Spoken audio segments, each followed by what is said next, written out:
hukum acara peradilan tata usaha negara.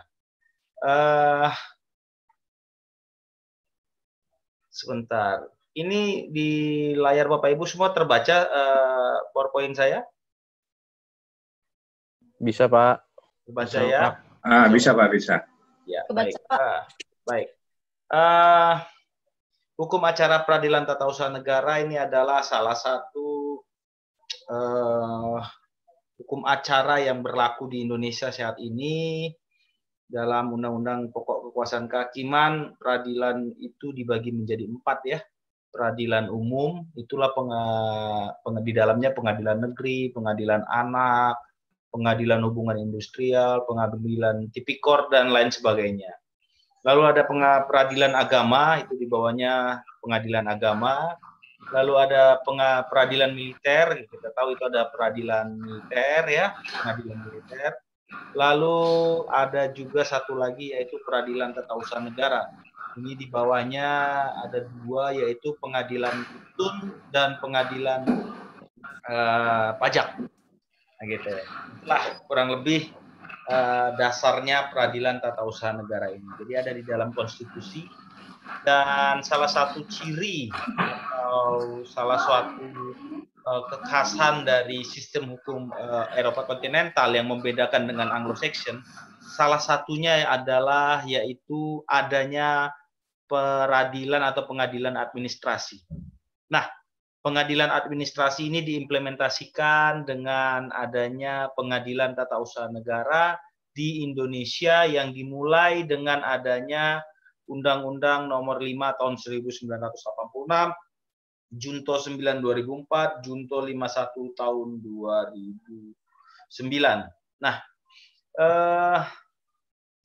saya mau sampaikan bahwa satu hal yang tidak mungkin dalam waktu 2 jam saya menyampaikan materi yang ya kalau tidak salah sekarang ini sudah 3 SKS yang diajarkan dalam waktu 6 bulan di perkuliahan. Tapi saya yakin Bapak Ibu semua sebagai basic atau dasar yaitu seorang sarjana hukum, nah maka saya hanya mengingat-ingat saja kembali apa yang pernah Bapak Ibu terima. Dan untuk itu saya tidak berharap banyak, Pak. Saya selalu sampaikan dalam setiap PKPA bahwa Bapak Ibu sekalian tolong cukup mendengar saja. Ini PowerPoint-nya nanti bisa diambil dari pihak admin. Tolong dengarkan saja baik-baik karena saya percaya dari 100% yang saya sampaikan masuk keluar telinga kiri, keluar telinga kanan Bapak Ibu semua ya. Itu sudah pasti. Dan saya juga pernah duduk di posisi Bapak Ibu sekalian, jadi saya sudah tahu bagaimana bosannya dan bagaimana ngantuknya dan bagaimana upaya untuk melakukan kegiatan lain. Nah, tapi kalau memang ada niat untuk bisa ada pengetahuan bertambah sedikit, dengarkan saja dan saya percaya dari 100% yang masuk dari telinga kiri, yang keluar hanya 95%. 5%-nya masih bisa tertanam di otak kecil kita. Jadi oleh sebab itu, Bapak Ibu semua, nanti kalau ada urusan mencatat, nanti saya akan sampaikan, tapi yang lainnya dengarkan saja. Tapi nanti kira-kira yang penting akan saya titik beratkan penjelasannya. Baik, Bapak Ibu semua, kalau kita berbicara hukum, dimanapun kita berada, kita harus berbicara dasar hukum. Kalau kita berbicara hukum tanpa tahu dasar hukumnya, itu adalah kosong. Itu adalah pepesan kosong saja. Itu hanya berdebat kusir. Tidak ada suatu pisau uji. Tidak ada suatu tolak ukur kita berbicara. Nah, untuk itu kalau kita berbicara tun ada di poin 2. Yang ada di layar Bapak Ibu sekalian. Tapi groundnya itu dasar dari semuanya, payung yang tadi saya sampaikan adalah Undang-Undang tentang Mahkamah Agung itu.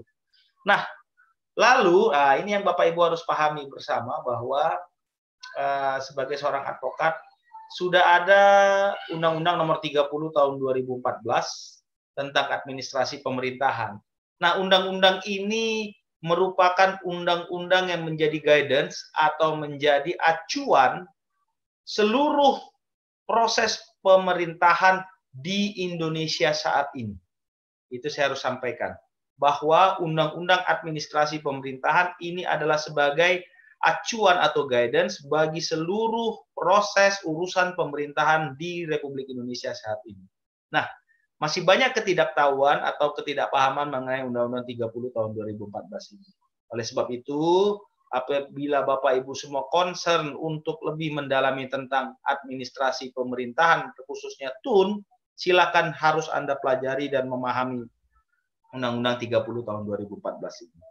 Baik, lalu selanjutnya yang poin 4, bahwa seluruh cikal bakal dari Undang-Undang TUN itu semua diawali atau didasarkan dengan KUH Perdata, yaitu HRRBG. Kenapa? Karena pada saat tahun 1986 itu belum ada acuan sama sekali mengenai peradilan administrasi. Sedangkan itu menjadi suatu kewajiban untuk negara-negara yang memiliki sistem hukum Eropa kontinental. Maka oleh sebab itu diupayakanlah adanya Undang-Undang Nomor 5 tahun 1996 dengan masih menggunakan pola pikir KUH Perdata. Jadi jangan heran kalau misalnya di proses peradilan tata usaha negara masih tergambar atau masih ada terkait dengan atau seperti di dalam peradilan perdata. Itu dasar hukum yang keempat. Dasar hukum yang kelima adalah mengenai peraturan-peraturan Mahkamah Agung. Nanti saya akan jelaskan selanjutnya mengenai peraturan-peraturan Mahkamah Agung terkait dengan Undang-Undang Peradilan Tata Usaha Negara. Oh iya, saya mesti jelaskan dulu Bapak Ibu sekalian ya. Saya sekarang sudah tidak di Medan ya Pak ya. Jadi Bapak Ibu, saya di Medan itu dari tahun 2015 sampai tahun 2020. 2020 mulai pandemi corona, tahun bulan Agustus atau bulan September saya berangkat dimutasikan ke Bandung. Jadi saya 5 tahun di Medan dan sekarang saya bertugas di PTWN Bandung. Jadi saya sudah mengajar di PKPA yang sekarang Bapak Ibu ikuti ini kurang lebih sudah hampir 4 apa 5 tahun begitu ya kan. Jadi masih dilanjutkan karena masih daring, jadi saya di Bandung masih diminta untuk mengisi materi terkait dengan peradilan tata usaha negara. Itu perkenalan dari saya. Lalu inilah dia peraturan Mahkamah Agungnya. Bapak Ibu camkan baik-baik. Bapak Ibu lihat baik-baik dan Bapak Ibu sebisa mungkin, ini filenya kecil Bapak Ibu ya, paling hanya 26 kilobyte, tidak sampai 1 mega ini peraturan-peraturan Mahkamah Agung. Tapi Bapak Ibu semua tidak akan tahu kapan ini digunakan. Jadi, mari tolong sekali saya selalu himbau buat Bapak Ibu, khususnya para calon advokat dan para advokat juga di setiap proses persidangan, saya himbau bahwa ini di-download ya Pak, atau diunduh ya, dimasukkan dalam satu folder khusus untuk peraturan tata usaha negara. Ya, peraturan-peraturan terkait dengan peradilan tata usaha negara. Yang ini tadi semua 4 ini, lalu yang ini. Jadi kalau di TUN sekarang Bapak Ibu semua sudah sangat luas pemeriksaannya. Banyak advokat-advokat yang masih belum paham dengan TUN. Kemarin saya bertemu advokat yang cukup kondang dan cukup terkenal di Indonesia, skalanya nasional. Pada saat bersidang pun dia mengatakan bahwa saya belum paham mengenai TUN. Jadi rupanya TUN ini masih banyak orang yang belum mengetahui. Dan saya tidak yakin Bapak Ibu semua bahwa Bapak Ibu semua tahu persis letak kantor pengadilan tata usaha negara di Medan. Paling hanya 20% dari Bapak Ibu semua atau 30% dari Bapak Ibu semua yang tahu lokasi PTWN itu sendiri. Untuk lokasinya saja belum tahu, apalagi mungkin bagaimana beracaranya. Tapi Bapak Ibu semua, kalau untuk kita beracara di TUN, saya boleh berikan keyakinan kepada Bapak Ibu semua, saya boleh berikan janji kepada Bapak Ibu semua bahwa kalau Bapak Ibu semua bisa membaca dan memahami semua perma ini, maka Bapak Ibu semua tidak usah khawatir untuk maju ke peradilan tata usaha negara. Dan khususnya di poin nomor 3 di dalam dasar hukum ini. Nah, itu semua. Kenapa alasannya? Nanti saya akan sampaikan di dalam slide selanjutnya. Baik, kita lanjut. Mulai untuk membahas atau memberikan brainstorming, menggugah kembali ingatan Bapak Ibu semua pada saat dulu melakukan atau mengikuti perkuliahan di S1. Baik, ini ada 10 kurang lebih karakteristik hukum acara peradilan tata usaha negara. Sebenarnya ada lebih lagi, tapi saya hanya sampaikan dulu 10 titik ini. Kenapa? Karena ini sangat penting, Pak. Bahwa jangan heran di PT UN hakim itu sifatnya aktif.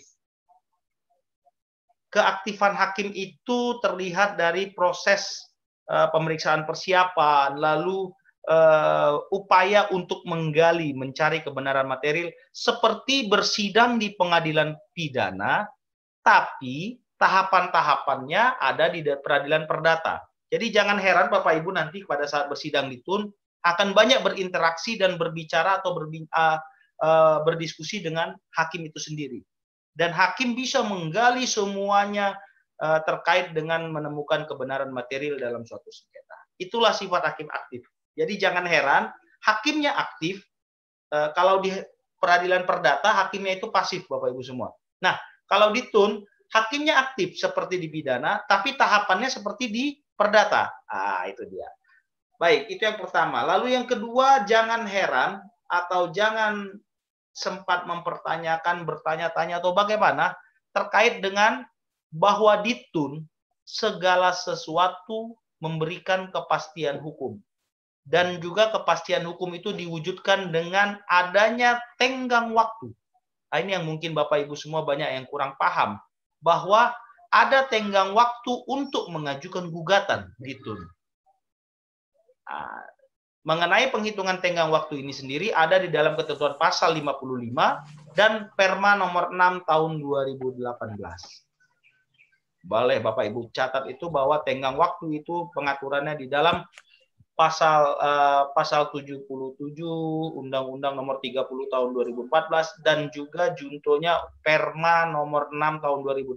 Tadi saya sudah uraikan di atas ya. Perma nomor 6 tahun 2018 ya, yang ini. Yang nomor 7. Baik.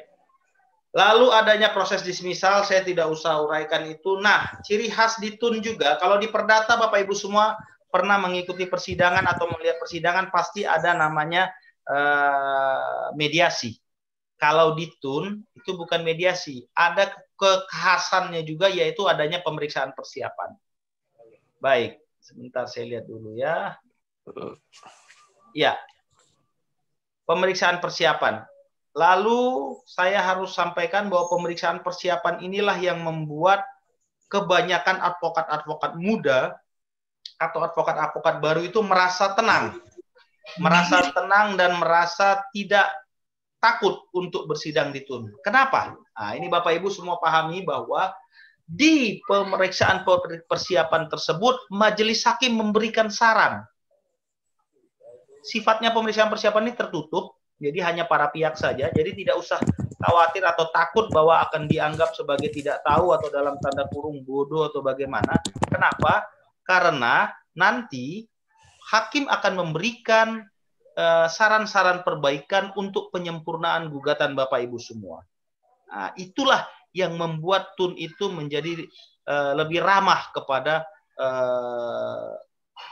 para advokat muda. Kenapa? Karena ada interaksi dengan hakim untuk penyempurnaan gugatan. Lanjut kita berbicara mengenai gugatan tidak menunda pelaksanaan keputusan, itu teori, pembuktian bebas teori. Nah, di TUN juga tidak ada gugatan rekonvensi. Apa itu gugatan rekonvensi? Bapak Ibu bisa pahami di perdata, tapi di TUN tidak ada rekonvensi. Lalu tidak ada juga putusan first take. Putusan first take itu Bapak Ibu semua mengatakan bahwa ketidakhadiran tergugat dan teori-teori hukum yang lain, kalau di TUN tidak ada. Semuanya dianggap ada di dalam peradilan tata usaha negara. Nah, di TUN juga pengadilan tingginya bisa menjadi pengadilan tingkat pertama. Ya, kalau di perdata itu jarang sekali ya. Tapi kalau di TUN itu acap kali menjadi pengadilan tingkat pertama. Saya ambil contoh, yaitu terkait dengan Undang-Undang Pemilu Kada, pemilihan pemilu kada, lalu juga mengenai bea materai, itu semua nanti di Pengadilan Tinggi Tata Usaha Negara sebagai tingkat pertama. Oh ya, saya sampaikan dulu Bapak Ibu semua ya. PT UN itu adalah pengadilan tingkat pertama. Itu sejajar dan selevel dengan pengadilan negeri, pengadilan agama, atau pengadilan militer. Memang lingkupnya adalah satu provinsi. Sekali lagi Bapak Ibu semua, satu provinsi ruang lingkupnya PT UN itu. Wilayah hukumnya. Satu provinsi, jadi hanya ada satu di setiap provinsi. Dan itu sebagai pengadilan tingkat pertama, lazimnya. Nah, di atasnya itu ada pengadilan bandingnya yang disebut sebagai pengadilan tinggi tata usaha negara. Yang ini Bapak Ibu semua harus pahami bahwa PT TUN itu hanya ada 4 di Indonesia. Sekali lagi, hanya ada 4 di Indonesia. Untuk wilayah Sumatera seluruhnya, apabila mengajukan banding, itu diajukan ke Pengadilan Tinggi Tata Usaha Negara atau PT TUN Medan. Jadi saya ambil contoh Lampung, PT UN Lampung itu apabila ada pihak-pihak mengajukan banding, mereka mengajukan ke PT TUN Medan. Baik, lalu ada juga yang kedua yaitu PT TUN Jakarta. PT TUN Jakarta ini membawahi PT UN Jakarta, PT UN Serang, PT UN Bandung, dan seluruh PT UN di Kalimantan. Itu PT TUN Jakarta. Lalu ada PT TUN Surabaya. Itu adalah Jawa selain yang tadi saya sebutkan. Lalu Bali Nusra. Maksudnya Bali dan Nusa Tenggara. Itu semuanya masuk di bawah PT TUN Surabaya. Untuk bandingnya. Dan selanjutnya yang terakhir PT TUN Makassar. PT TUN Makassar itu membawahi seluruh Sulawesi, Ambon, Maluku dan Papua. Jadi itulah ruang lingkupnya yang mungkin banyak tidak dipahami para praktisi-praktisi hukum atau malah para advokat bahwa pengadilan tinggi TUN bukan di setiap provinsi. Ini yang menjadi kendala sebenarnya kalau Bapak Ibu semua sangat concern terhadap perkembangan hukum, ini terkait dengan pemilu kada. Bisa Bapak Ibu bayangkan, pemilu kada yang terjadi di, kita anggap saja di Raja Ampat Papua, itu penyelesaian perselisihannya apabila ada gugatan, itu bukan di Jayapura. Tapi itu dilakukan di Pengadilan Tinggi Tata Usaha Negara Makassar. Begitu juga kalau saya mau sampaikan misalnya di Kabupaten Tulang Bawang, Lampung. Apabila ada terkait dengan pemilu kadanya, diajukan gugatan. Bayangkan Bapak Ibu semua, gugatan harus diajukan di Pengadilan Tinggi Tata Usaha Negara Medan. Berapa kos dan berapa biaya yang harus dikeluarkan. Tapi itulah, pembuat undang-undang pun kadang tidak paham terkait dengan penyebaran kewenangan dari pengadilan itu sendiri. Sebenarnya kalau bicara seyogyanya itu dilemparkan kepada Pengadilan Tata Usaha Negara setempat. Tapi undang-undang berkata lain. Itu yang mau saya sampaikan. Lalu kita berbicara terkait dengan hal yang sangat-sangat urgent saat ini di Pengadilan Tata Usaha Negara. Baik, Bapak Ibu semua, kalau pada saat Bapak Ibu semua menjadi seorang advokat, kalau untuk hukum pidana, Bapak Ibu semua diwajibkan untuk memiliki KUHP dan KUHAP. Kalau untuk perdata, Bapak Ibu punya semua HIR, RBG untuk mengenai hukum acaranya. Atau BW untuk buku materialnya. Nah, hanya saja kalau untuk ditun, nah ini Bapak Ibu sekalian, semenjak ada Perma tahun 2018, ini yang para advokat mungkin terlewat, banyak yang terlewat saat ini, bahwa tidak bisa mengajukan gugatan ke Pengadilan Tata Usaha Negara, sekali lagi, tidak bisa mengajukan gugatan ke Pengadilan Tata Usaha Negara dimanapun di Indonesia ini sebelum menempuh upaya administratif. Saya sampaikan sekali lagi Bapak Ibu ya, tidak bisa mengajukan gugatan atau permohonan ke PT UN sebelum menempuh upaya administratif sebagaimana diatur di dalam Perma nomor 6 tahun 2018. Itu saya harus jelaskan kepada Bapak Ibu semua. Kenapa? Karena dengan adanya Perma ini, dengan dijuntokan atau payung hukumnya ada di Undang-Undang nomor 30 tahun 2014 yang tadi saya sudah sampaikan, bahwa upaya administratif ini adalah wajib.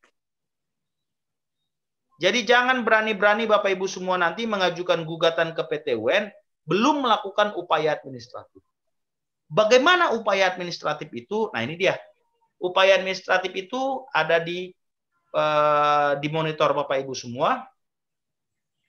Ya, keberatan dan banding administratif itu kepada atasannya. Jadi kalau mengajukan gugatan ketun harus dilampirkan surat bahwa Anda sudah mengajukan keberatan. Nah, kenapa tadi saya bilang tenggang waktu itu sangat penting? Karena pasal 55 kalau dulu, kalau Bapak memiliki atau orang-orang yang berkuliah zaman dahulu, sebelum adanya Undang-Undang 30 tahun 2014, menggugat ketun itu 90 hari sejak diketahui. Tapi kalau saat ini, menggugat ketun itu adalah 90 hari sejak keputusan upaya administratif. Ini tadi ada tertulis di pasal 5. Jadi itu perkembangannya saat ini. Dan Bapak Ibu semua wajib tahu itu. Kenapa? Karena apabila Bapak Ibu semua mengajukan gugatan belum upaya administratif, pasti gugatan Anda dinyatakan sumir atau di NO dulu. Gitu ya. Dan sia-sialah semuanya. Itu yang harus Bapak Ibu garis bawahi ya. Bahwa ini sangat penting sekali. Ya, barulah kita berbicara kompetensi. Nah, kenapa saya bilang sangat penting 30 2014? Karena sebelum dan sesudah pra dan pasca 30 2014 ini agak berbeda bagaimana kompetensi absolut pengadilan tata usaha negara.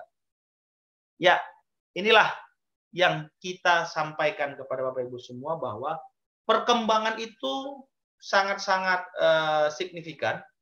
Yakni pertama dari kalimat penggugat. Kalau Bapak Ibu semua ada di rezim yang lama, Undang-Undang 5 tahun 1986, yang menggugat itu adalah hanya orang atau badan hukum perdata.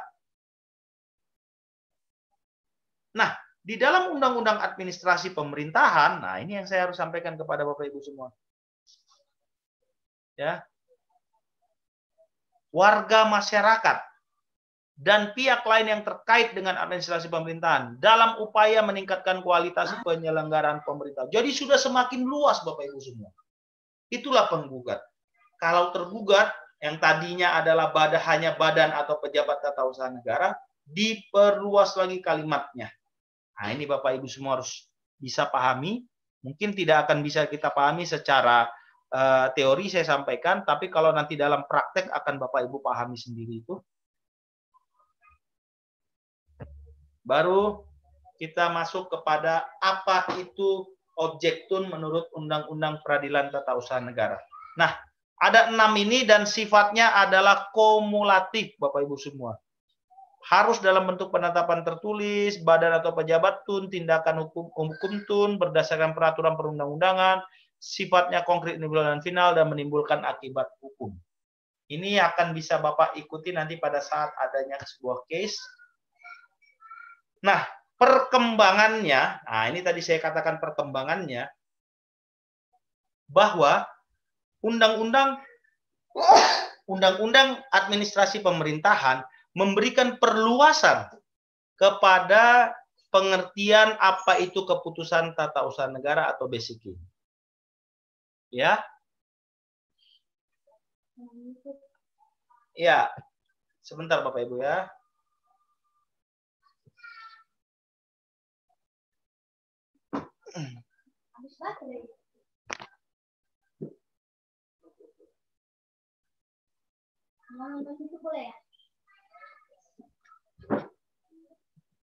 Ya, ada keputusan tertulis dan juga ada tindakan administrasi pemerintahan.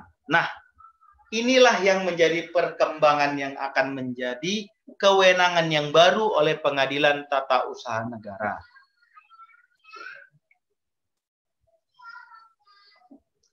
bahwa tidak hanya sebuah keputusan tertulis yang dapat digunakan sebagai objek dalam persidangan pengadilan tata usaha negara, juga diperluas dengan adanya sebuah tindakan administrasi pemerintahan. Jadi, dengan adanya perluasan ini, maka harus ada pemahaman baru terkait dengan apa yang menjadi ruang lingkup pengadilan tata usaha negara.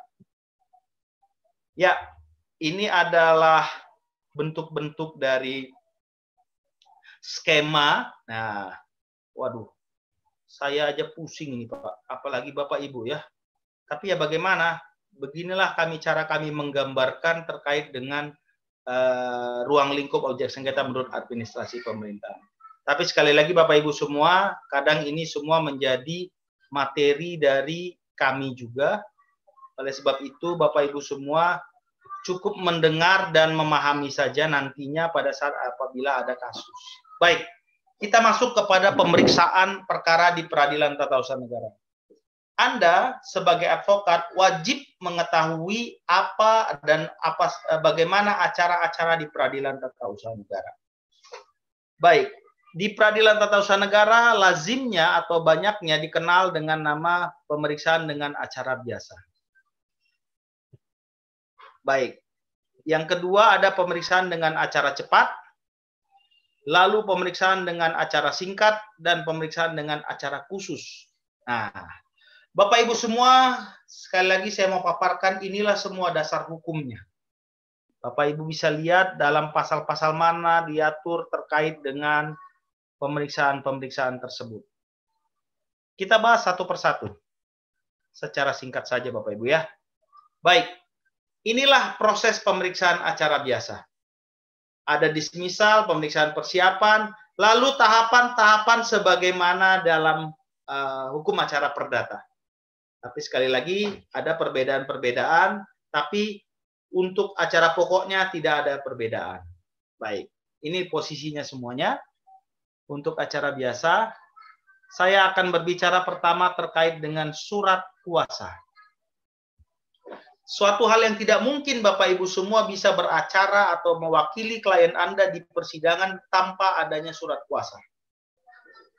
Ya, jadi surat kuasa itu adalah hal yang wajib pertama kali bagi Anda untuk bisa beracara di Peradilan Tata Usaha Negara, mewakili klien Anda.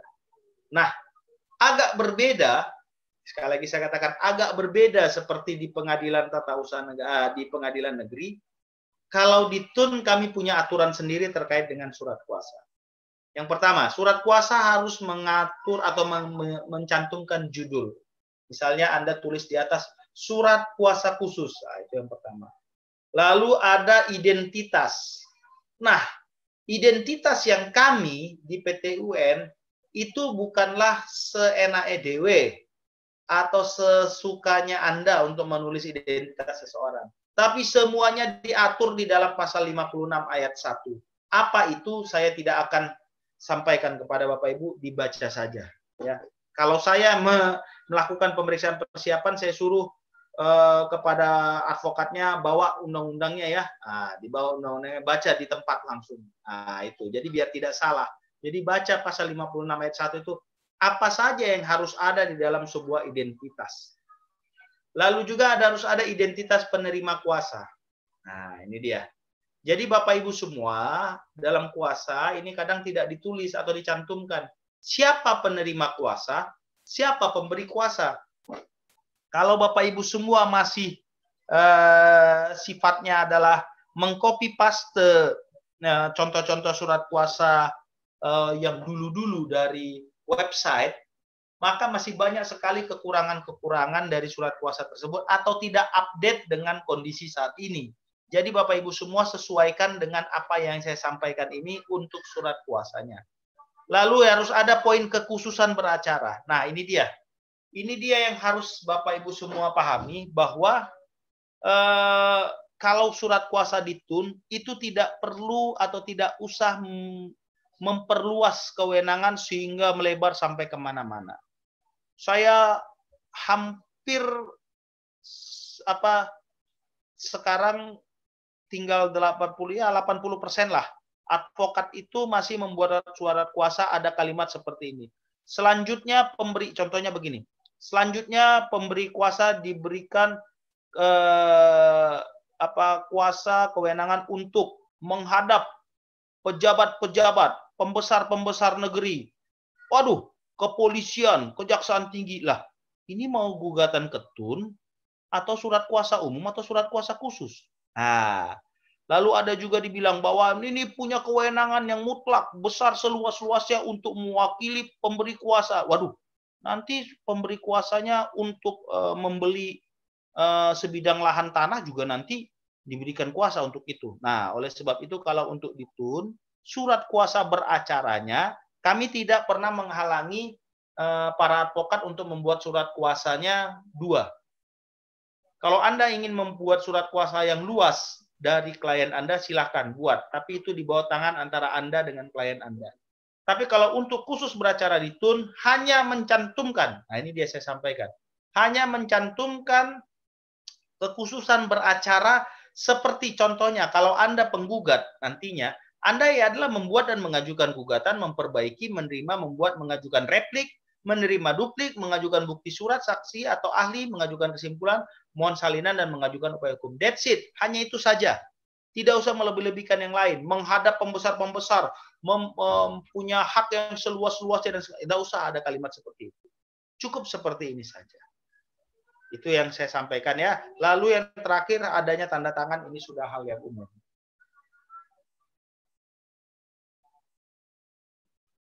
Lanjut ya, Bapak Ibu ya. Kita masuk kepada gugatan. Nah, apabila Bapak Ibu semua mengajukan ke Pengadilan Tata Usaha Negara untuk bersengketa, maka selalu ada gugatan. Baik. Bapak Ibu semua silahkan bebas sebebas-bebasnya untuk membuat gugatan Bapak Ibu semua terkait dengan posita. Sekali lagi saya katakan posita. Oke. Apa itu posita? Posita itu dasar dan alasan gugatan. Anda boleh bebas seluas-luasnya, ya, sebebas-bebasnya. Selama ada 2 poin, yaitu tindakan tergugat itu bertentangan dengan peraturan perundang-undangan dan bertentangan dengan asas umum pemerintahan baik. Hanya itu saja. Silakan Anda mau 20 halaman, 50 halaman, 8 halaman, 2 halaman, bebas. Asal ada 2 ini. Tapi ada syarat yang Anda harus penuhi. Syarat itu adalah ya ini tadi. Gugatan harus memuat ini. Nah, itu yang Anda harus muat di dalam sebuah gugatan. Yang lainnya bebas. Nah, itu dia ya. Saya tidak membatasi Bapak Ibu semua untuk membuat gugatan. Itu adalah kewenangan atau hak Bapak Ibu semua untuk bercerita atau memaparkan keadaan hukumnya. Tapi gugatan itu memenuhi syarat yang ada saya cantumkan di sini. Ya. Ya, inilah yang membuat lebih nyaman advokat-advokat baru beracara di TUN, yaitu pemeriksaan persiapan. Bapak Ibu semua, pemeriksaan persiapan itu diatur di pasal 63. Bapak Ibu bisa baca ini semua, ya. Kenapa saya bilang pemeriksaan persiapan ini yang bikin nyaman? Begini. Bapak Ibu semua sebagai advokat yang mewakili klien datang ke Pengadilan Tata Usaha Negara dengan sudah membuat gugatan, ya kan? Tapi gugatan Anda itu kalau diperiksa dulu oleh majelis hakim. Nah, pada saat gugatan Anda dinyatakan layak itu maksud saya begini, sudah terurai ini syarat gugatan dan dasar gugatan serta petitum, apa yang dimohonkan itu sudah connect semuanya, sudah tersambung semua, maka baru dikatakan layak. Kalau belum layak, nah ini dia. Kalau belum layak, maka Bapak Ibu sekalian akan diberikan saran perbaikan. Ya, nasihat kepada Bapak Ibu semua untuk memperbaiki gugatan supaya gugatan Bapak Ibu semua bisa dinyatakan sempurna. Nah, oleh sebab itu, nasihat-nasihat inilah yang membantu Bapak Ibu semua nanti untuk bisa gugatan itu layak sehingga bisa diajukan ke sidang yang terbuka untuk umum. Jangan heran Bapak Ibu semua, pemeriksaan persiapan ini sifatnya tertutup. hanya kuasa dan pemberi kuasa dan penerima kuasa saja. Saudara, istri, suami, anak tidak bisa ikut. Yang ikut masuk ke dalam hanya kuasa dan pemberi kuasa. Lalu setelah itu sifatnya tertutup, lalu tidak menggunakan toga, dan ini bisa di dalam ruangan hakim pun. Tidak perlu di dalam ruangan khusus, cukup di dalam ruangan sofa biasa itu sudah cukup. Kalau dengan Pak Ketua Pengadilan, malah di ruangan Ketua Pengadilannya langsung.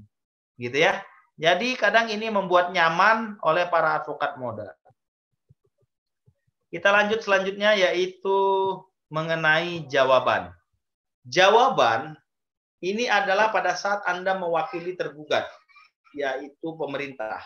Nah, apa itu jawaban? Tertulis di sini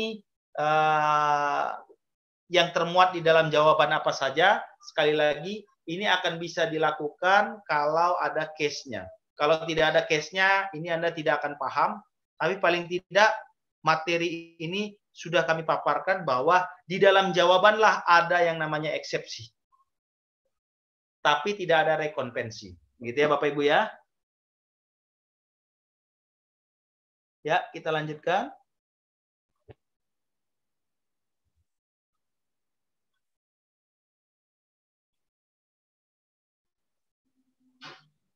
Selanjutnya, saya berbicara intervensi atau intervenian. Di Pengadilan Tata Usaha Negara, dikenal yang namanya pihak intervensi. Intervensi itu adalah pihak yang masuk di tengah-tengah dalam proses persidangan untuk masuk sebagai pihak dalam perkara ini untuk membela hak atau bergabung dengan salah satu pihak yang bersengketa. Nah, untuk itu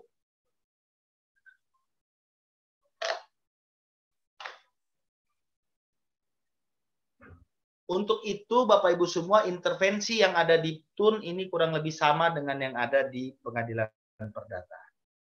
Baik, ini dia yang juga menjadi mahkota di Pengadilan Tata Usaha Negara, bahwa Pengadilan Tata Usaha Negara mendengar yang namanya penundaan atau penangguhan pelaksanaan objek sengketa.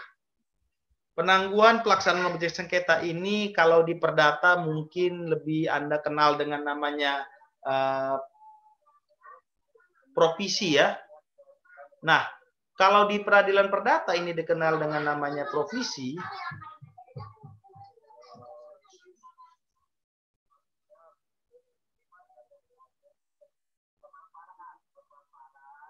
Nah, kalau di TUN ini dikenal namanya dengan penangguhan. Di dalam Undang-Undang Peratun ini diatur di pasal 67, Bapak Ibu sudah bisa baca ini semua secara teori, saya hanya menyampaikan seperti ini. Apa itu penundaan? Penundaan itu seperti ini. Ada sebuah surat yang dikeluarkan oleh Satpol PP yang akan mengosongkan atau melakukan pengosongan terhadap sebuah ruko.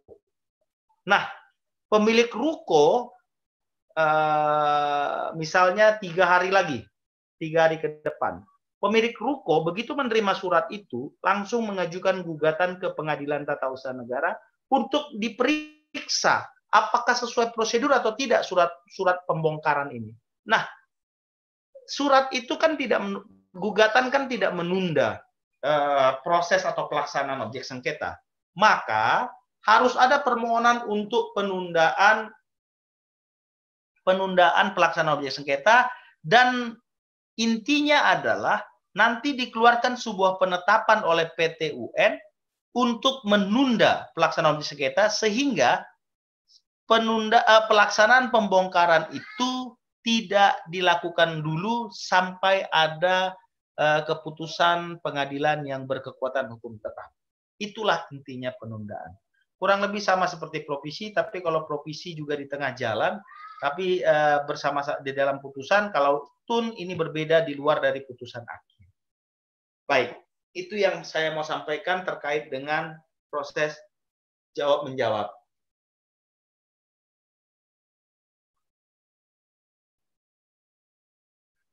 Baik, kita lanjut selanjutnya kepada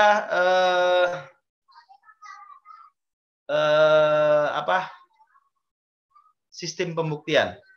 Bapak Ibu semua bisa lihat di sini bahwa pasal 100 Undang-Undang Peratun itu merupakan alat-alat bukti di pengadilan tata usaha negara. Dasarnya adalah pasal 107 Undang-Undang Peratun. Baik, Bapak Ibu sekalian, saya sampaikan di sini bahwa sebentar ya.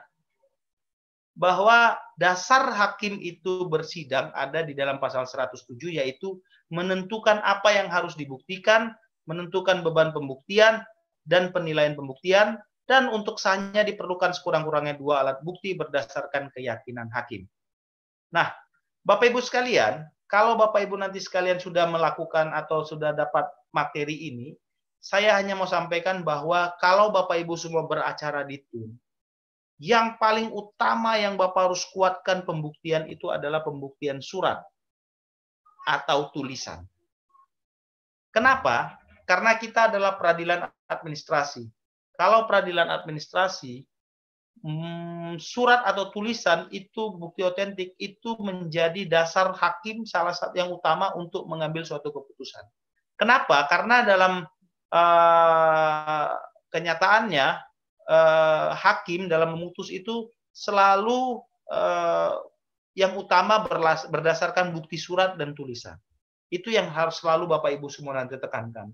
Yang kedua, inilah Bapak Ibu ya, saya mau meluruskan bahwa saya tidak mau ikut campur dengan yang pidana perdata, tapi kalau di TUN jangan lagi gunakan kata saksi ahli ya Bapak Ibu ya. Baik, berbeda saksi, berbeda ahli. Sekali lagi saya sampaikan, berbeda saksi, berbeda ahli. Saksi adalah orang yang menyaksikan atau saksi fakta. Orang yang melihat, mengalami, dan merasakan sendiri apa atau keadaan hukum apa, peristiwa hukum yang hendak disampaikan keterangannya di depan persidangan. Tapi ahli bukanlah saksi. Ahli itu hanya orang yang memiliki keahlian khusus dan memberikan pendapatnya terhadap suatu keadaan hukum. Sekali lagi Bapak Ibu semua, bahwa ahli itu adalah orang yang memiliki kemampuan khusus yang memberikan pendapatnya terhadap suatu keadaan hukum berdasarkan keahlian yang dia miliki. Baik Bapak Ibu semua, saya mau tegaskan satu kepada Bapak Ibu semua, tidak ada saksi ahli. Kalau saksi ahli itu adalah kalau saksi itu adalah yang melihat dan mengalami dan merasakan sendiri. Dan ahli tidak pernah melihat, mengalami dan merasakan sendiri suatu peristiwa hukum. Nah, itu dia ya. Nah, pada saat itu maka ketidaktahuan ahli ini sama dengan ketidaktahuan majelis hakim. Oke? Itulah para pihak memaparkan. Kesalahan yang kedua yang paling lazim terjadi adalah ahli itu diminta untuk menilai suatu kasus yang sedang ditangani. Ya, ahli menilai kasus yang sedang dia berikan keterangannya. Itu tidak boleh terjadi sebenarnya. Dia hanya memberikan keterangan dalam tatanan teori dan itu dalam perumpamaan atau perandaian. Dia tidak bisa memberikan pendapat dia terhadap suatu keadaan dengan menjustifikasi suatu case. Contoh, majelis hakim sedang memeriksa terkait dengan penerbitan sertifikat. Datanglah ahli. Lalu ahli tersebut ditanya, penerbitan sertifikat ini begini. Kata ahli begini. Oh, itu salah. Loh, kenapa dia bilang salah? Salah atau benar itu dalam tatanan urusan hakim. Lebih baik bertanya kepada ahli itu adalah dalam tatanan teoritis. Apabila case-nya seperti ini, akibat hukumnya apa dan bagaimana? Lah itulah pertanyaan-pertanyaan yang harus diajukan kepada ahli. Dan selanjutnya ahlilah yang berpendapat. Saksi sama sekali tidak boleh berpendapat. Saya ambil contoh seperti ini. Saksi ditanya keadaan faktanya pada saat persidangan dalam suatu keadaan hukum, ditanya seperti ini oleh majelis hakim. Apakah pada saat itu mendung? Mendung, Pak. Dia jawab oleh saksi. Mendung yang mulia. Nah, lalu menurut Anda apakah hujan? Nah, kalau itu pertanyaannya tidak relevan kepada seorang saksi. Kenapa? Karena yang ditanya harusnya adalah fakta. Bukan menurut lagi. Tapi yang ditanya apakah pada saat itu hujan? Tidak. Nah, berarti tidak hujan. Jadi begitu ya Bapak Ibu semua, berbeda saksi, berbeda ahli. Lalu ada yang namanya pengakuan para pihak. Pengakuan para pihak itu lazimnya kami dapatkan dari jawab-menjawab. Jawab-menjawab di dalam gugatan jawaban replik dan duplik. Itu yang menjadi pengakuan para pihak. Lalu ada pengetahuan hakim. Pengetahuan hakim ini lazimnya kami dapat dari yang namanya pemeriksaan setempat atau keadaan-keadaan hukum yang terpapar di dalam lokasi objek sengketa. Itu yang saya mau sampaikan. Baik, kita lanjut Bapak Ibu semua. Di Pengadilan Tata Usaha Negara juga dikenal yang namanya proses pemeriksaan acara cepat. Saya hanya mau sampaikan bahwa proses pemeriksaan acara cepat ini tidak melalui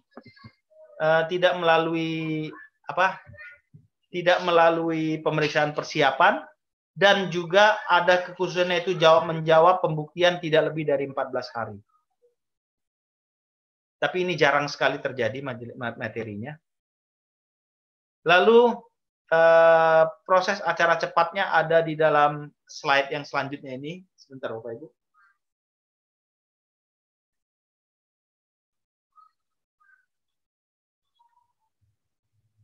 Ya, saya lanjutkan lagi. Saya mau jelaskan bahwa di Pengadilan Tata Usaha Negara Anda tidak usah heran nanti ada namanya di dalam sebuah gugatan dilakukan dismissal proses.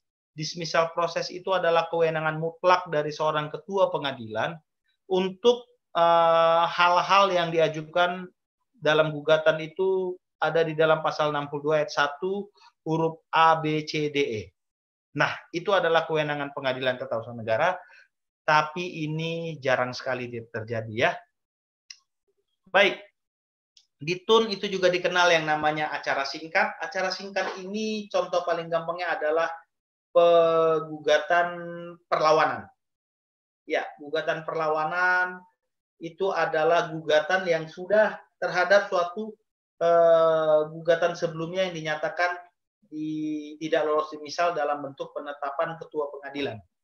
Nah, ini juga sangat jarang terjadi. Jadi Bapak Ibu semua learning by doing saja kalau untuk ini. Ya, perlawanan juga learning by doing saja Bapak Ibu ya, tinggal dibaca nanti. Saya tidak usah menjelaskan. Baik. Lanjut kita kepada yang namanya putusan. Putusan di TUN, Bapak Ibu semua, bahwa sama seperti di pengadilan negeri atau di pengadilan umum, bahwa putusan pengadilan yang telah memperoleh hukum tetap, kekuatan hukum tetap yang dapat dilaksanakan. Kalau masih dilakukan upaya hukum sampai kasasi, itu belum bisa dilaksanakan. Tapi kalau sudah kasasi, upaya hukum biasanya sudah habis, maka sudah bisa dilaksanakan. Nah, saya sampaikan bahwa tidak semua jenis putusan memerlukan eksekusi. Hanya putusan yang bersifat penghukuman atau putusan yang berisi beban kewajiban melakukan tindakan tertentu yang memerlukan eksekusi. Putusan penghukuman, nah ini dia.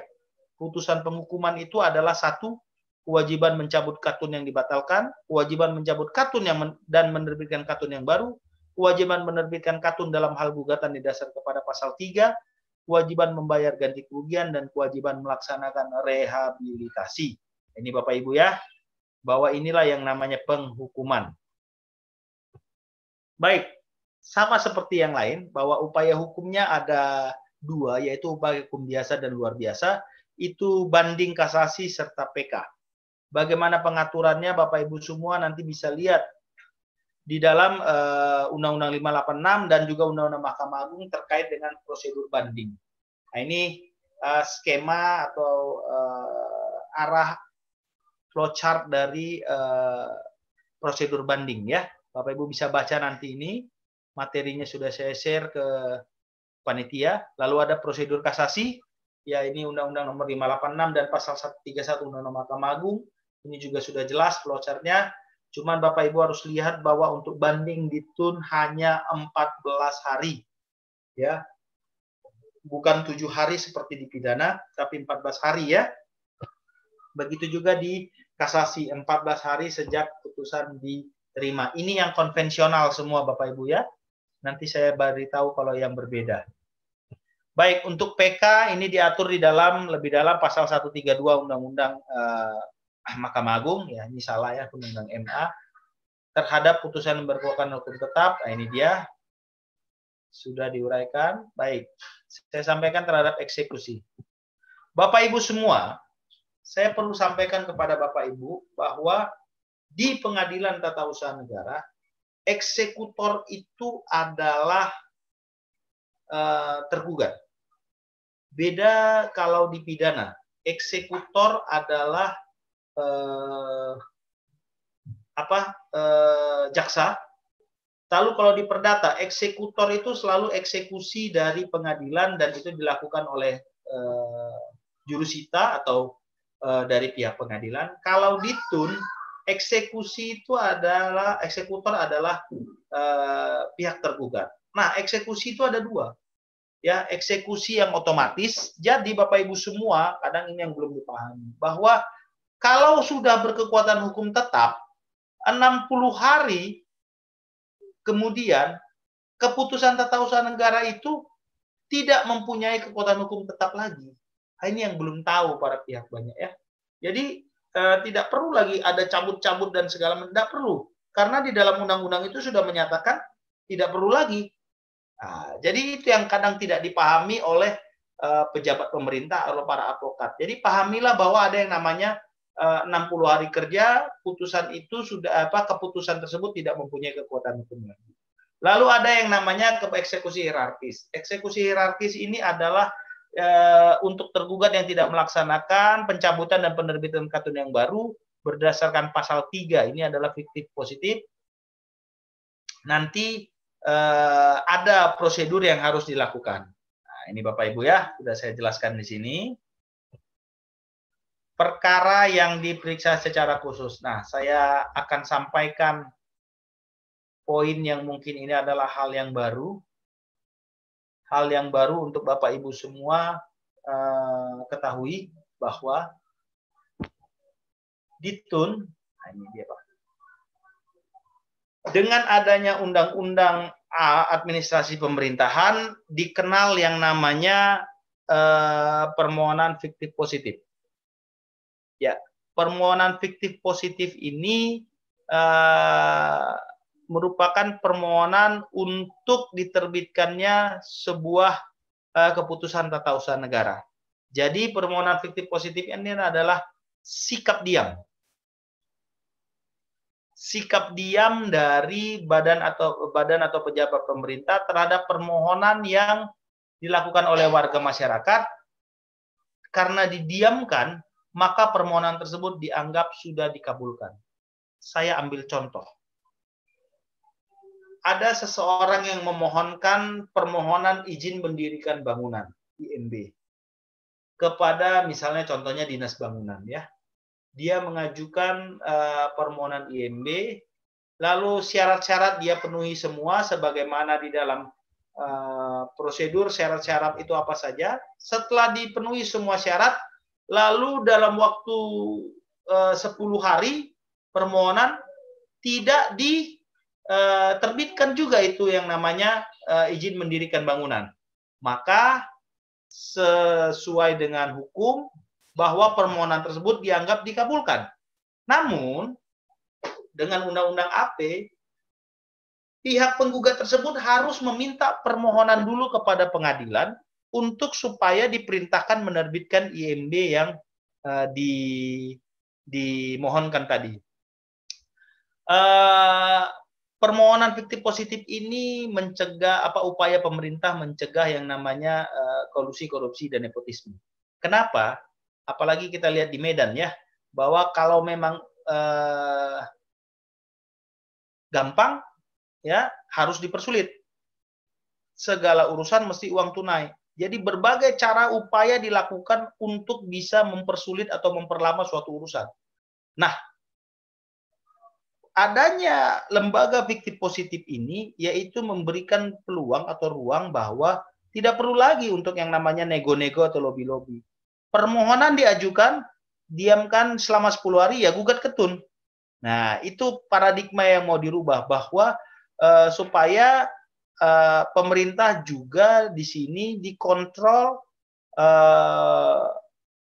jalannya urusan pemerintahan itu oleh Pengadilan Tata Usaha Negara. Tapi di sini juga sekali lagi sampaikan bahwa peran dari warga masyarakat di sini sangat penting. Kenapa? Karena masyarakatlah yang memiliki inisiatif atau merasa bahwa permohonan dia sudah diabaikan. Nah, begitu ya Bapak Ibu ya. Terkadang paradigma lama itu masih muncul. Kalau kenapa sudah lewat 20 hari? Oh, disuruh menghadap. Menghadaplah dia. Begitu dia menghadap,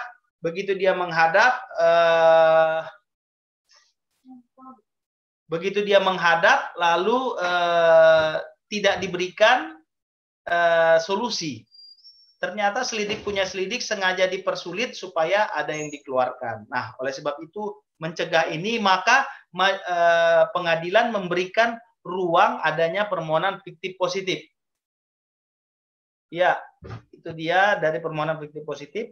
Lalu Bapak Ibu semua saya sampaikan ada yang namanya pengujian unsur penyalahgunaan wewenang. Ini pasal 21.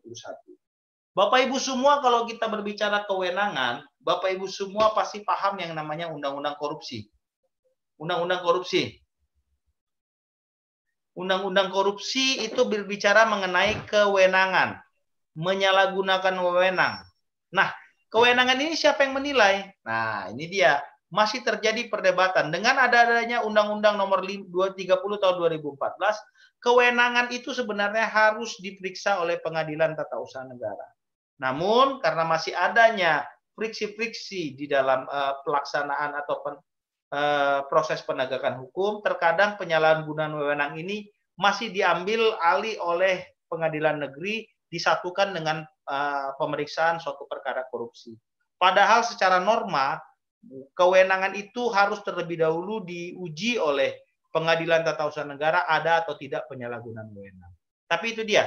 Itu semua sebenarnya sudah diatur, ini hanya terkait dengan penerapannya saja. Ini diatur di dalam Perma nomor 4 tahun 2015.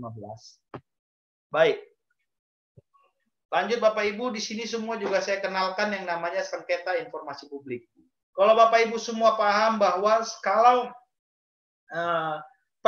pernah melakukan permohonan informasi ke dalam badan atau instansi pemerintahan, maka apabila ada sengketa, itu akan diselesaikan di Komisi Informasi Provinsi ya. Nah, itu KI Provinsi ada di Medan. Nah, mereka akan memproses apakah permohonan dari seseorang itu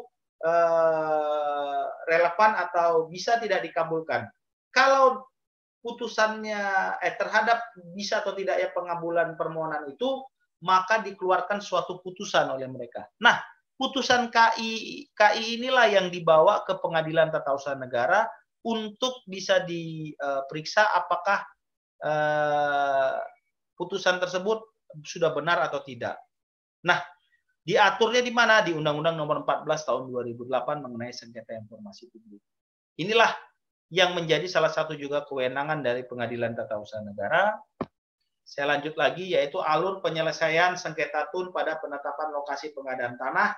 Bapak Ibu semua bisa lihat ini di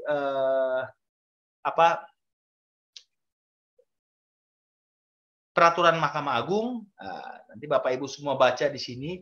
Ini jarang sekali terjadi, tapi aturan hukumnya sudah ada, namun jarang.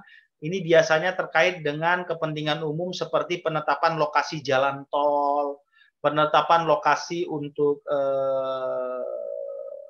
selain jalan tol, bendungan. Nah, jadi penetapan pengadaan tanah inilah yang harus kalau untuk sengketanya dapat diselesaikan di Pengadilan Tata Usaha Negara.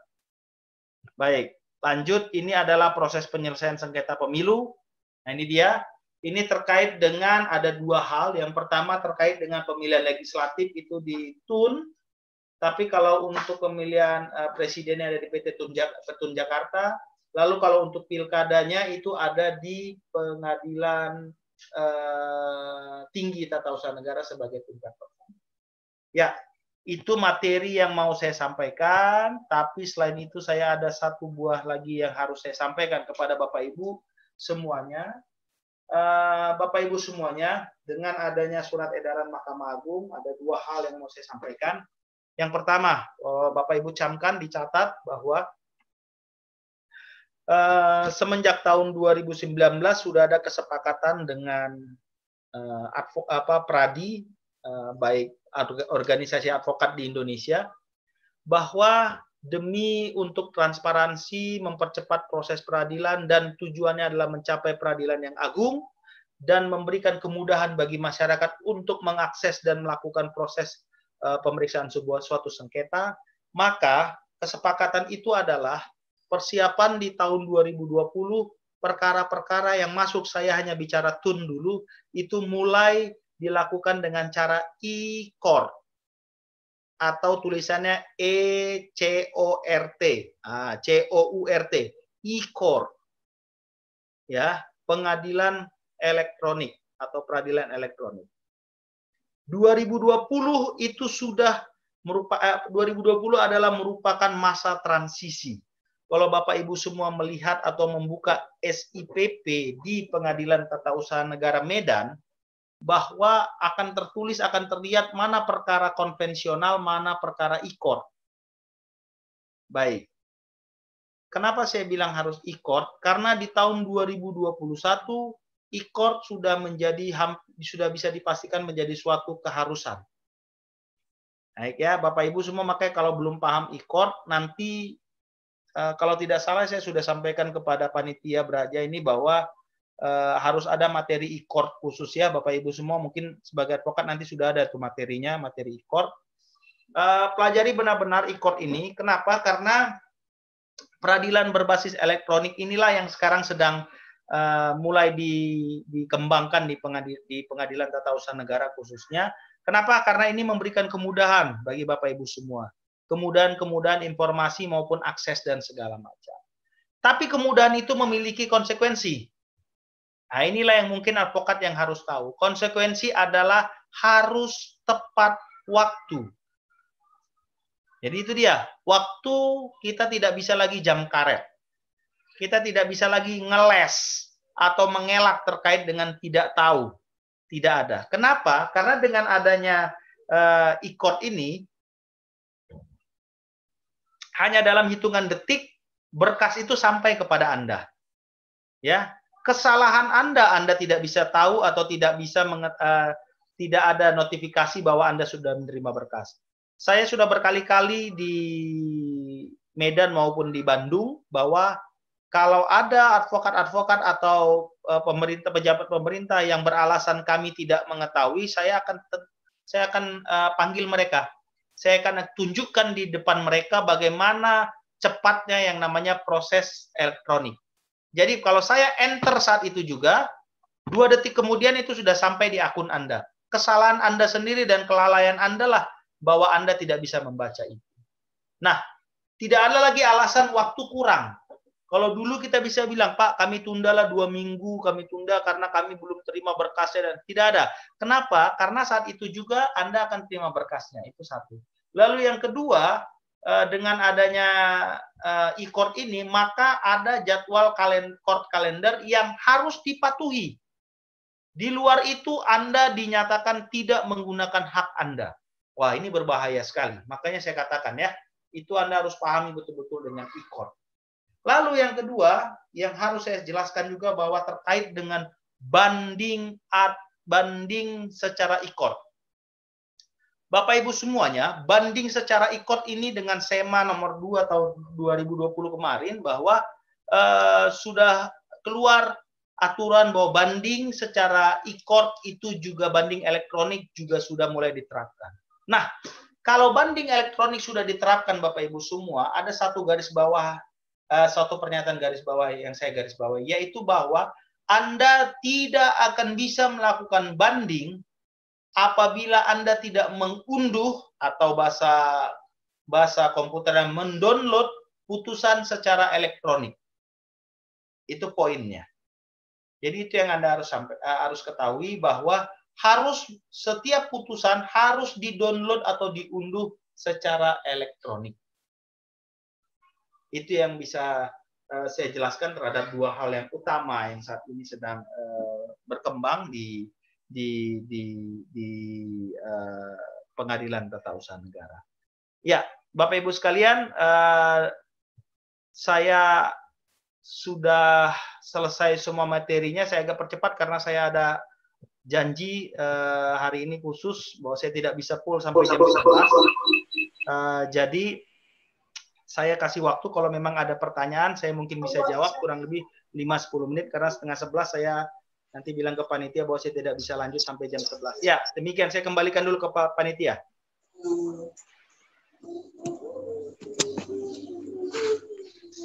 Halo panitia.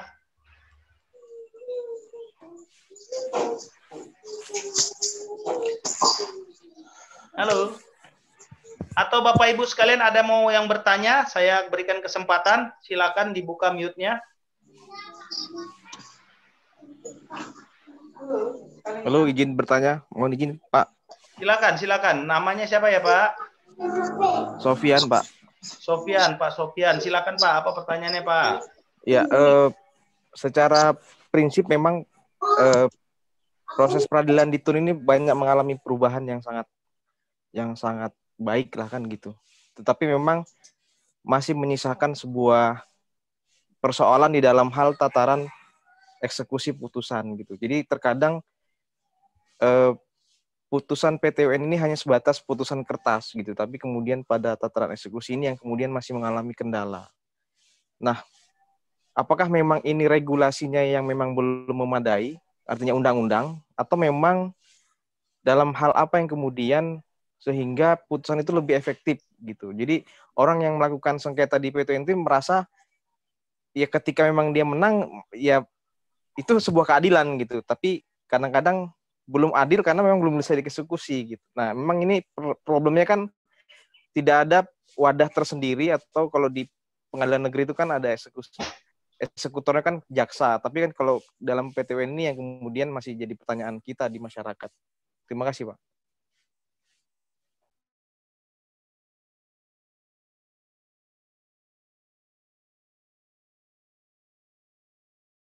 Ya, saya coba jawab dulu ya. Saya boleh tahu dulu Pak ya, Pak Sofian, itu terkait eksekusi putusan yang contohnya yang bagaimana yang tidak bisa dieksekusi itu boleh dikasih contoh tidak Pak? Karena nanti saya menjawabnya dengan contoh juga nantinya. Silakan. Iya.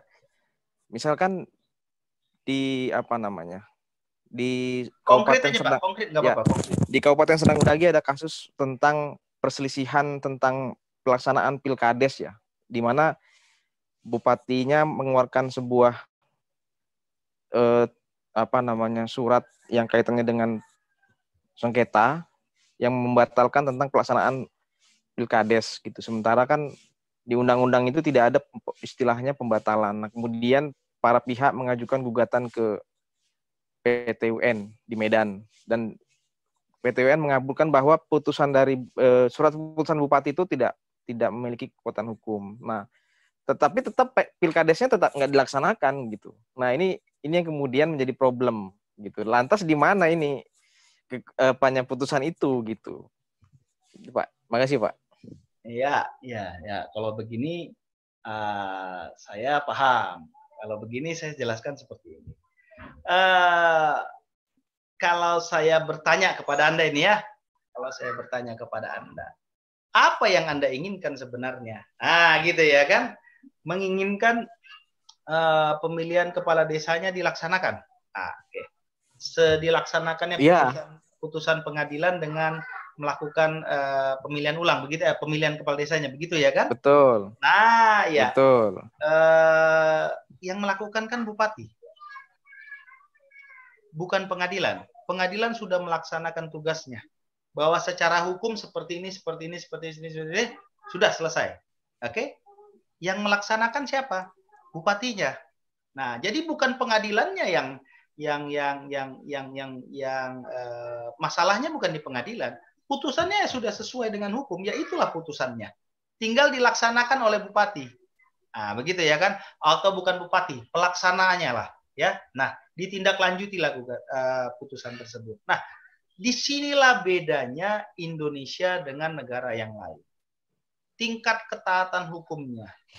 Kita masih ada di dalam rezim, saya mau ambil contoh, ada seseorang yang berdiri dengan seragam, dengan pangkat lengkap, dengan seseorang yang berdiri hanya dengan menggunakan kaos dan celana pendek. Mana yang lebih disegani? Kita akan selalu melihat bahwa rezim kita mensegani seseorang yang dengan pangkat dan segala macam, padahal dia orang gila. Nah, gitu ya. Jadi kita masih dalam paradigma kita itu harus seperti ada suatu bentuk kekerasan.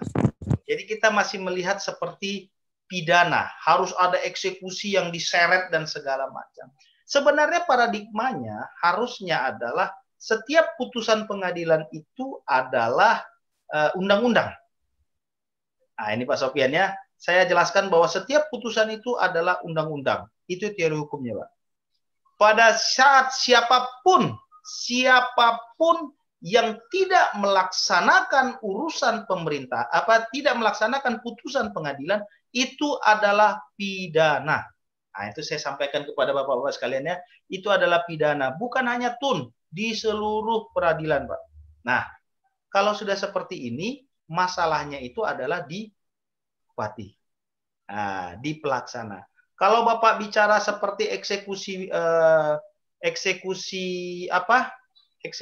di perdata, kenapa pengadilan bisa mengeksekusi? Karena sengketanya jelas, ya kan?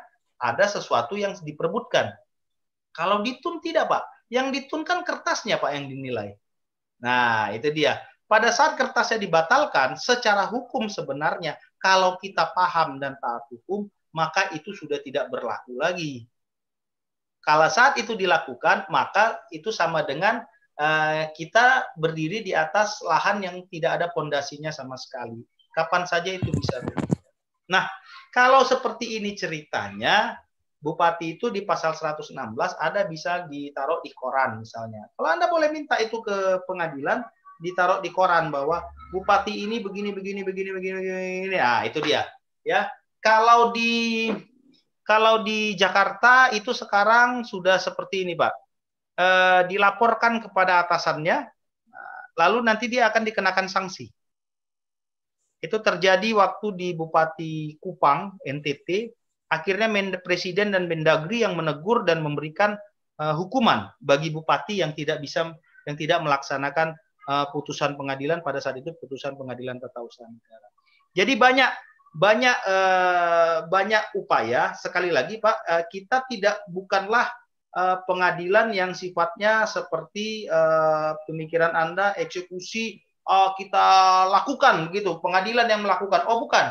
Sekali lagi, eksekutor bukan pengadilan, Pak. Eksekutor adalah tergugatnya. Jadi bukannya pengadilan tidak mau melaksanakan putusan, bukan. Yang melaksanakan putusan itu bukan pengadilan, Pak. Yang melaksanakan putusan itu adalah tergugat.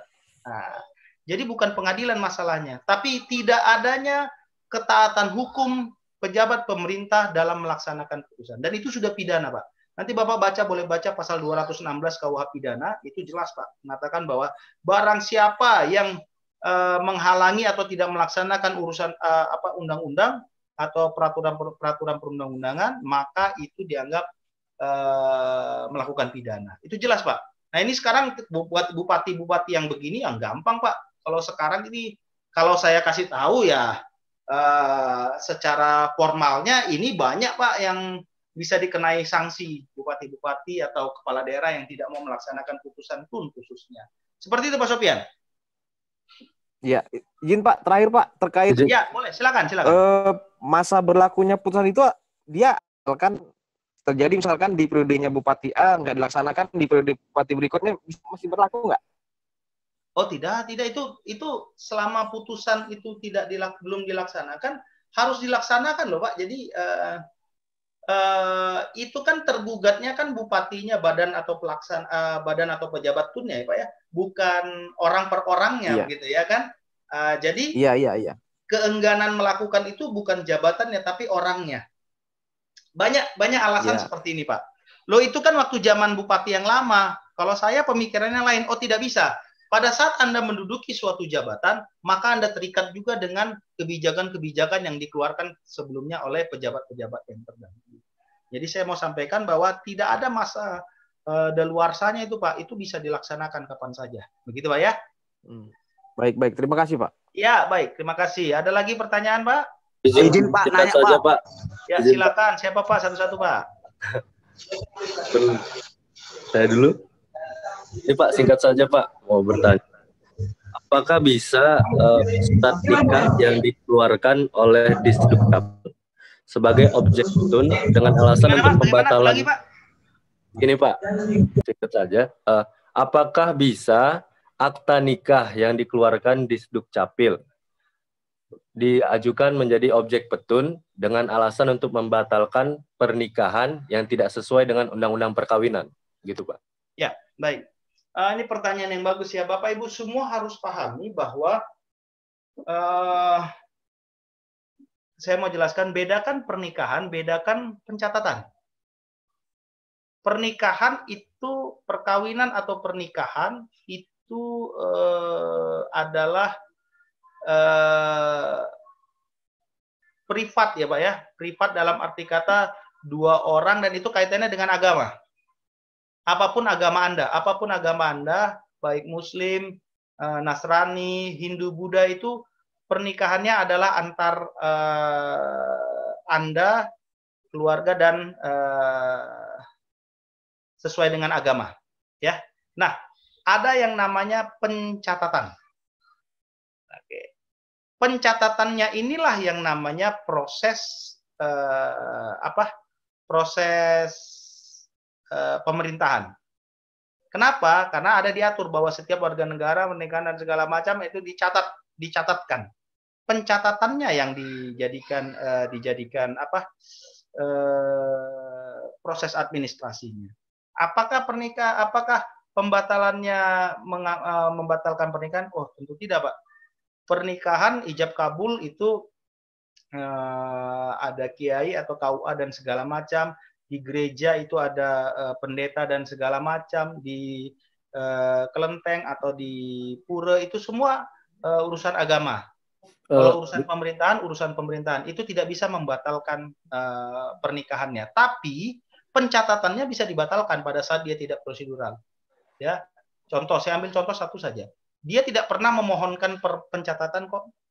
Boleh tidak pernikahan tidak dicatatkan? Boleh, kenapa tidak? Kalau di Islam itu namanya nikah siri ya. Nah, tapi kalau di Kristen itu mungkin nikah gereja saja, tidak perlu dicatatkan. Boleh.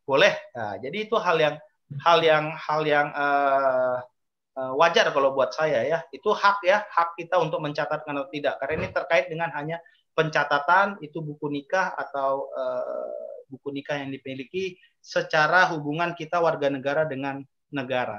Tapi kalau dengan agama itu berbeda lagi.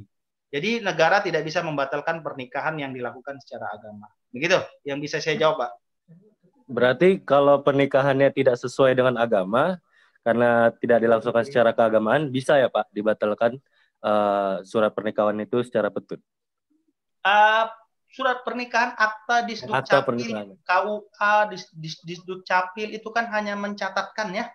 Oh, ya Pak. Hanya mencatatkan berdasarkan permohonan dengan memenuhi syarat-syarat surat dari gereja, misalnya pernikahan di gereja dan segala macam, atau N1, N2, N3 sampai N7 dan segala macam. Itu mereka hanya mencatatkan. Pada saat itu lengkap ya mereka catatkan. Pada saat itu tidak lengkap ya mereka tidak catatkan. Nah gitu ya. Nikahnya gimana ya itu urusan pernikahannya lah. Nggak diurus sama mereka itu ya kan. Nah, begitu Bapak Ibu. Baik Pak, terima kasih. Ya, makasih. Masih ada lagi terakhir? Izin Pak, nanya Pak. Ya, silakan Pak. Begini Pak. Jadi saya pernah ngawani saudara saya pengacara ke Pengadilan Tata Usaha Negara. kami mendaftarkan sidang itu nomor 1 sidang untuk hari itu. Tapi pada kenyataannya kami sidang malah agak kesorean. Gimana menurut Bapak itu, Pak? Soalnya kami lapor ke hakim pengawas, katanya itu kewenangan dari hakim. Padahal nyatanya biasanya di persidangan kita lihat siapa yang mendaftarkan untuk sidang nomor 1 hari itu yang disidangkan dahulu. Begitu. Itu yang jadi pertanyaan saya. Kenapa nggak ada transparansi kayak gitu kan? Ya. Biasanya di persidangan-persidangan umum kita nomor 1 kita daftarkan sidang untuk hari ini, nomor 1 kita yang pertama disidangkan. Begitu. Kenapa di petun bisa jadi lain gitu? Kenapa bisa nomor 1 jadi ke nomor akhir gitu, Pak? Itu kemarin yang kami laporkan ke hakim pengawasnya. Terima kasih, Pak.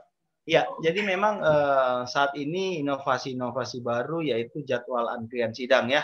Kalau di pengadilan perdata atau di pengadilan agama ini sudah hampir dikerjakan, hampir sudah 70% ya mereka bisa melaksanakan ini. Nah, sarana prasarana juga sangat menunjang. Nah, untuk itu juga sebenarnya kami di Pengadilan Tata Usaha Negara waktu di Medan saya itu sudah diupayakan juga itu bisa dilaksanakan. Tapi ya tadi saya katakan bahwa kondisi kasuistis setiap perkara itu mungkin berbeda-beda ya Pak ya. Saya juga beberapa kali bersidang bisa siang atau sore hari. Kenapa? Karena mungkin karena padatnya jadwal persidangan. Misalnya saya sempat duluan sidang saksi 2-3 jam, maka yang pertama tadi karena belum lengkap para pihak, maka ditunggu dulu untuk yang lain.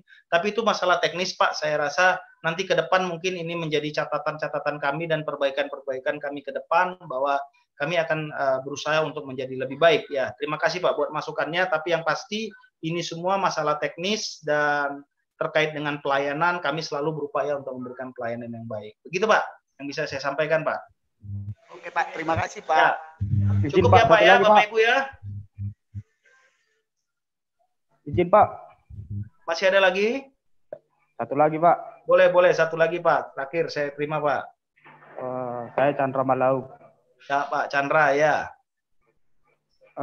Objek sengketa dari Tata Usaha Negara kan keputusan pejabat Tata Usaha Negara Pak. Yang menjadi pertanyaan, mungkin pertanyaan awam ini Pak.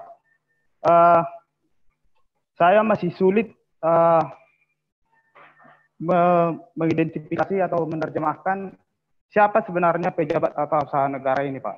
Karena ada persoalan pernah begini. Di kampus swasta yang berbentuk sebuah yayasan, rektor mengeluarkan sebuah keputusan. Lantas orang yang dikenakan keputusan ini membawakan ini kepada sengketa Tata Usaha Negara. Datang bantahan bahwa selaku termohon, rektor menganggap dirinya melalui kuasa hukumnya bahwa dia bukan pejabat Tata Usaha Negara karena dia adalah rektor di perguruan tinggi swasta. Ini yang menjadi persoalan, siapa sebenarnya yang menjadi pejabat Tata Usaha Negara, sehingga kita tidak salah membawa objek putusan pejabat Tata Usaha Negara ini untuk disengketakan. Terima kasih Pak. Iya, pertanyaan yang bagus ya Pak ya. Jadi saya mau sampaikan bahwa begini, pola pikirnya begini saja Pak. Yang bisa dikatakan tergugat itu adalah pejabat yang melakukan urusan pemerintahan. Sekali lagi, pejabat yang melakukan urusan pemerintahan. Oke. Apa itu urusan pemerintahan? Bapak boleh baca itu, Pak. Nah, pendidikan apakah dia melakukan urusan pemerintahan? Ini yang menjadi permasalahannya kan selalu. Nah, kita lihat, Pak. Untuk segala sesuatu kami dalam memeriksa kalau terkait dengan kepemilikan yayasan atau suatu badan hukum, kami melihat sejauh mana pemerintah berperan di dalam kepemilikan saham. Saya mau ambil contoh kepada Bapak Ibu sekalian ya. PT Bank Indonesia, Bank Nasional BNI 46. Ternyata setelah kalau kita periksa, kepemilikan sahamnya itu adalah 51% milik pemerintah. Maka bagaimana? penerapannya? Itu ada aturannya juga, Pak. Begitu juga untuk yayasan ataupun rektor swasta ya, saya hanya bicara rektor swasta. Rektor swasta itu sejauh mana juga kaitannya dengan urusan pemerintahan, terkait juga nanti dengan kebijakan yang bagaimana yang dikeluarkan. Apakah kebijakannya terkait dengan kepegawaian, atau keuangan, atau terkait dengan proyek tender, itu berbeda-beda nanti, Pak. Nah, yang pasti saya mau katakan bahwa kalau tindakan tersebut sifatnya melakukan urusan pemerintahan, maka wajib itu adalah tergugat yang diatur sebagaimana di dalam ketentuan pasal 1 angka 11 Undang-Undang nomor 51 tahun 2009. Itulah yang dinamakan tergugat. Tergugat adalah badan atau pejabat tata usaha negara yang melaksanakan urusan pemerintahan. Nah, itu dia. Saya mau sampaikan, apakah selalu Pemda itu, pemerintah kabupaten atau pemerintah kota itu adalah tergugat di TUN? Oh, tidak juga. Pada saat dia melakukan suatu perikatan atau dia melakukan perbuatan hukum perdata, maka dia bukan melakukan urusan pemerintahan. Dan itu bukan menjadi kompetensi atau kewenangan TUN untuk memeriksanya. Begitu juga untuk urusan pendidikan. Rektor harus dilihat per kasus. Saya mau bicara lagi, Pak, kasuistis. Apakah dia melakukan urusan pemerintahan atau tidak. Dan itu sudah menjadi ranah majelis untuk menilainya.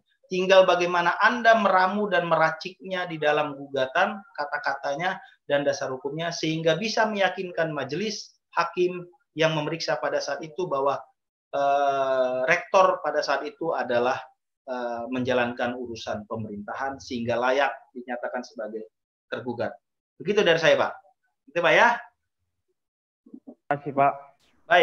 Baik, Pak, Bapak Ibu sekalian, saya sudah ada janji nanti, udah lewat ini, jadi saya hanya bisa mengucapkan terima kasih untuk kesempatan saya bisa memberikan materi, dan saya mohon maaf apabila ada kesalahan-kesalahan penyampaian yang saya sampaikan, dan semoga materi yang saya sampaikan ini dapat berguna bagi Bapak Ibu semua untuk tupoksi Bapak Ibu sebagai advokat nantinya, dan semoga lulus dalam ujian mengambil di sertifikat advokatnya, dan nanti dapat menjadi advokat yang amanah, yang dapat melaksanakan tugas dan fungsi demi menjalankan sistem peradilan di Indonesia.